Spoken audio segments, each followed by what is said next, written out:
오늘은 고린도전서 7장 말씀입니다. 고난주간 오늘도 주시는 말씀의 은혜가 우리 안에 넘치기를 원합니다. 1절 너희가 쓴 문제에 대하여 말하면 남자가 여자를 가까이 아니함이 좋으나 음행을 피하기 위하여 남자마다 자기 아내를 두고 여자마다 자기 남편을 두라. 너희에게 쓴 문제, 이 고린도 교회의 파벌 문제와 또 소송에 관한 그런 문제들에 이어서 오늘은 결혼과 독신에 관한 문제이죠.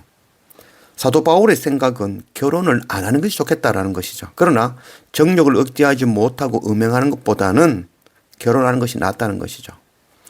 사도 바울은 평생을 독신으로 선교 사역을 감당한 사역자죠. 그래서 결혼 안 하는 것이 좋겠다는 것이죠.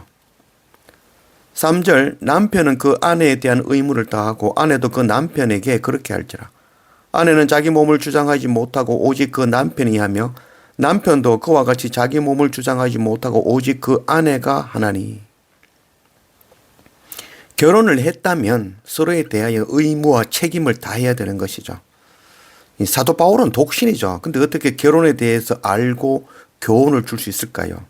이 사도 바울은 결혼은 그리스도와 교회의 관계로 이해하는 것이죠. 또한 우리는 주님의 신부로 이해하며 말씀을 전하고 있는 것입니다. 교회는 예수 그리스도의 피값으로 산 것이기 때문이죠. 또한 우리는 주님의 거룩한 신부이죠. 그래서 내 몸을 내가 주장할 수 없는 것이죠. 우리는 그리스도의 것이기 때문인 것입니다. 7절 나는 모든 사람이 나와 같기를 원하노라. 그러나 각각 하나님께 받은 자기의 은사가 있으니 이 사람은 이러하고 저 사람은 저러하니라. 내가 결혼하지 아니한 자들과 과부들에게 이르노니 나와 같이 그냥 지내는 것이 좋으니라. 사도 바울은 할 수 있다면 자기와 같이 그냥 독신으로 살면서 하나님을 섬기는 일에 매진하라고 하는 것이죠. 그러나 이것은 명령이 아니라 자기 은사대로 하라는 것이죠. 사도 바울은 자기처럼 독신으로 있는 것이 좋겠다라고 지금 생각하는 것이죠. 그러나 이는 어느 쪽이 옳고 또 뭐 꼭 그렇게만 해야 한다라는 뜻으로 말하는 것은 아니죠. 하나님이 주신 은사에 따라 결혼할 수도 있고 하지 않을 수도 있는 것이죠. 근데 은사에 따라서 하라는 것이죠. 중요한 것은 선교 사역 또 은사 그것 감당하기 위해서 그 일을 선택하라라는 것이죠. 13절 어떤 여자에게 믿지 아니하는 남편이 있어 아내와 함께 살기를 좋아하거든 그 남편을 버리지 말라. 믿지 아니하는 남편이 아내로 말미암아 거룩하게 되고 믿지 아니하는 아내가 남편으로 말미암아 거룩하게 되나니 그렇지 아니하면 너희 자녀도 깨끗하지 못하리라. 그러나 이제 거룩하니라. 불신 남편과 사는 아내는 어떻게 해야 될까요? 또 반대로 불신 아내와 사는 자는 또 어떻게 해야 될까요? 이런 경우에도 나를 구원하신 그리스도를 생각하며 더 사랑하고 섬기며 책임과 의무를 다해야 된다는 것이죠. 그리스도 예수의 그 십자가의 은혜를 생각하며 또 불신 남편, 불신 아내를 섬기고 더 사랑하고 책임과 의무를 다함으로 그들도 주님을 영접할 수 있는 그런 기회를 제공할 수 있어야 된다는 것입니다. 15절 혹 믿지 아니하는 자가 갈리거든 갈리게 하라. 형제나 자매나 이런 일에 구애될 것이 없느니라. 그러나 하나님은 화평 중에서 너희를 부르셨느니라. 아내 된 자여 네가 남편을 구원할는지 어찌 알 수 있으며 남편 된 자여 네가 네 아내를 구원할는지 어찌 알 수 있으리요.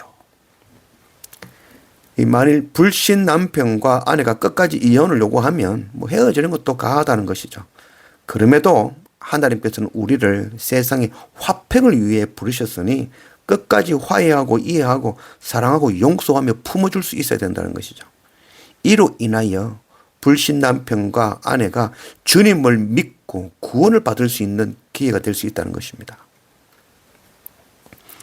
25절 처녀에 대하여는 내가 주께 받은 계명이 없으되 주의 자비하심을 받아서 충성스러운 자가 된 내가 의견을 말하노니 내 생각에는 이것이 좋으니 곧 임박한 환난으로 말미암아 사람이 그냥 지내는 것이 좋으니라.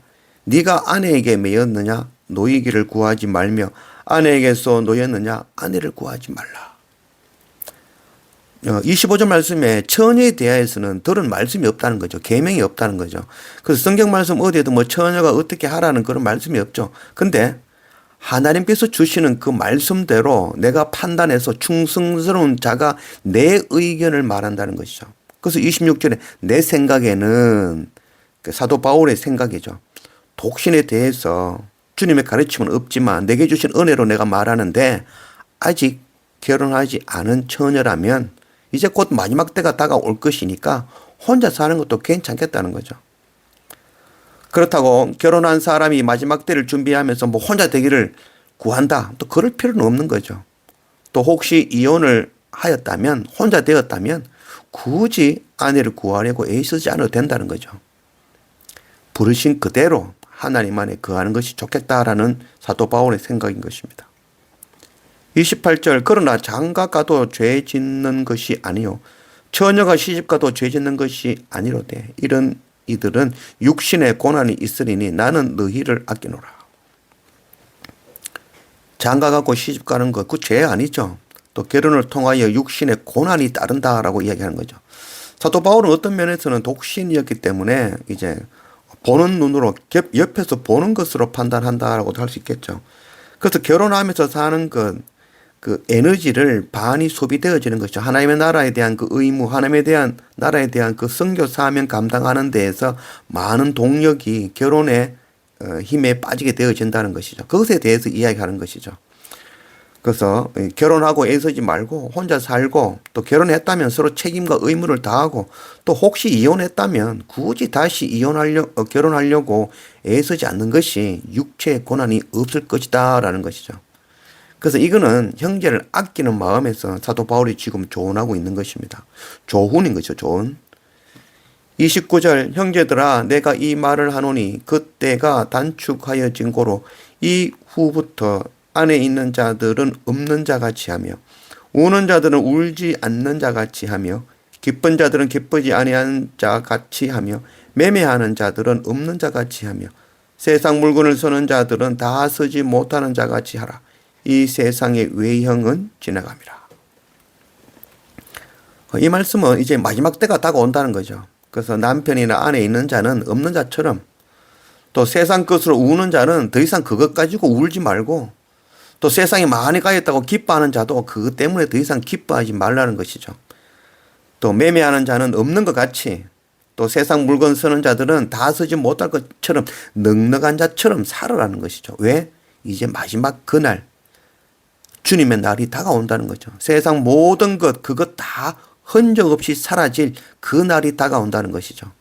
그날에는 더 이상 남편도 없고 아내도 없고 결혼도 슬픔도 부족함도 없는 하나님의 나라가 임할 것이기 때문입니다.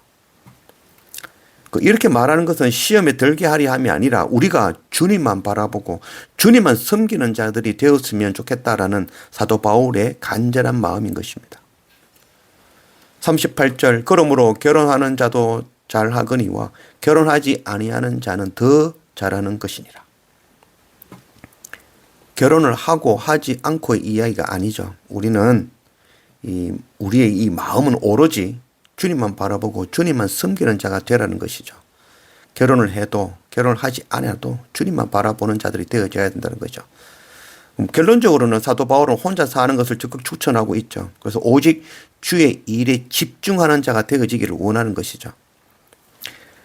고난주간 십자가 예수 그리스도의 은혜를 알고 우리가 결혼을 하든지 하지 않든지 마지막 그날에는 우리 모두 주님의 거룩한 신부라는 것 이것 잊지 말고 사람에게 매이고 사람의 종이 되지 말고 오늘 우리에게 주어진 선교 사명 잘 감당하는 그런 주님의 충성된 신부가 되기를 원합니다.